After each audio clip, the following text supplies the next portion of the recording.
Hi hello friends అందరికీ నమస్కారం. ఈరోజు ఈ వీడియోలో తెలంగాణలో కొత్త చేయుత పెన్షన్ల కోసం ఎదురు చూస్తున్న వారికి ఒక ముఖ్యమైన అప్డేట్ వచ్చింది. సో దానికి సంబంధించిన పూర్తి ఇన్ఫర్మేషన్ ఈ వీడియోలో తెలుసుకుందాం. వీడియోని ఎక్కడ కూడా స్కిప్ చేయకండి ఫ్రెండ్స్, ఎండ్ వరకు చూడండి.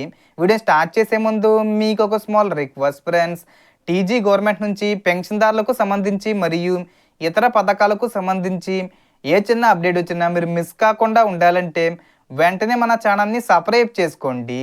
అండ్ సబ్స్క్రైబ్ చేసుకున్న వాళ్ళందరూ కూడా సబ్స్క్రైబ్ బటన్ పక్కనున్న గంట సింబల్లో ఆల్ అని పెట్టుకోవడం మర్చిపోకండి ఫ్రెండ్స్.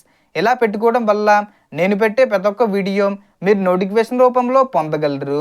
అండ్ వీడియో మీద నచ్చితే లైక్ చేయండి ఫ్రెండ్స్. సో ఏమాత్రం లేట్ చేయకుండా వీడియోలోకి వెళ్ళిపోద్దాం. సో ప్రభుత్వ ప్రకటనల ప్రకారం ఆగస్టు 15 నుంచి కొత్త పెన్షన్ల మంజూరీ ప్రక్రియ ప్రారంభం కానుంది.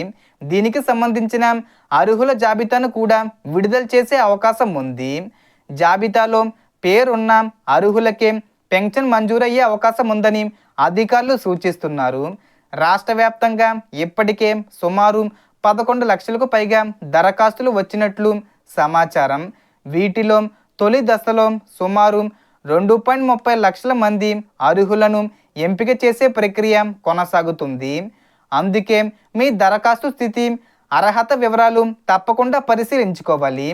ప్రభుత్వం నిర్వహించిన ధృవీకరణ ప్రక్రియ ఆధారంగా అర్హులు అనర్హులను గుర్తిస్తుంది.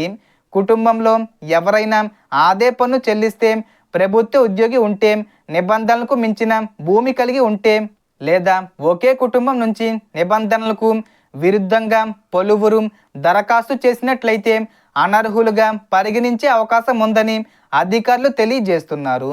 అలాగే తలసేమియా, సికిల్ సెల్ అనీమియా బాధితులను కొత్త పెన్షన్ కేటగిరీలో పరిగణించే అవకాశంపై ప్రభుత్వం ప్రకటించిన వివరాలు ఉన్నాయి. ఒంటరి మహిళలు, వితంతువులు, దివ్యాంగులు వంటి అర్హులైన వారు ఇంకా దరఖాస్తు చేయకపోతే సంబంధిత అధికారులను సంప్రదించి దరఖాస్తు చేసుకోవచ్చు. అయితే ఇప్పటికే దరఖాస్తు చేసిన వారు మళ్ళీ దరఖాస్తు చేయకుండా అధికారిక సూచనలు పాటించడం మంచిది. అలాగే మనకు 4,000 రూపాయలు ప్లస్ 6,000 రూపాయల పెంపుకు సంబంధించి కూడా ఆగస్టు 15వ తేదీన ప్రకటించే అవకాశం ఉంది. తర్వాత మనకు ఆగస్టు 30 తేదీ వచ్చేలోపు దాన్ని అమలు చేసే అవకాశం ఉంది. ఇంకా ఈ పెంపుకు సంబంధించి ఎలాంటి అధికారిక ప్రకటన రాలేదు, త్వరలో అయితే వస్తుంది. అలాగే పెన్షన్ అర్హుల తుది జాబితా విడుదలైన తర్వాత మీ పేరు ఉందో లేదో ఎలా తెలుసుకోవాలో, తదుపరి చేయాల్సిన ప్రక్రియ ఏమిటో కూడా అధికారిక సమాచారం వచ్చిన వెంటనే మీకు తెలియజేస్తాను. కాబట్టి అధికారిక ప్రకటనలు మాత్రమే నమ్మండి, ఎలాంటి అపోహలకు లోనవ్వకండి. ఇప్పుడు మీ అభిప్రాయం చెప్పండి.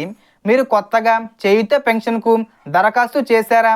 మీ పేరు అర్హుల జాబితాలో ఉంటుందని భావిస్తున్నారా? అలాగే మీ జిల్లా పేరు మరియు మీరు ఏ పెన్షన్ కోసం అప్లై చేశారో కామెంట్లో తెలియజేయండి. సో దీనికి సంబంధించి ఏ చిన్న ఇన్ఫర్మేషన్ వచ్చినా నేను వీడియో చేసి పోస్ట్ చేస్తాను. ఆ యొక్క అప్డేట్స్ మీరు మిస్ కాకుండా ఉండాలంటే వెంటనే మన ఛానల్ని సబ్స్క్రైబ్ చేసుకోండి. సో టోటల్ ఇన్ఫర్మేషన్ ఇది ఫ్రెండ్స్. మీకు ఈ వీడియో నచ్చితే లైక్ చేయండి, షేర్ చేయండి అండ్ సబ్స్క్రైబ్ చేసుకోండి. Thanks for watching.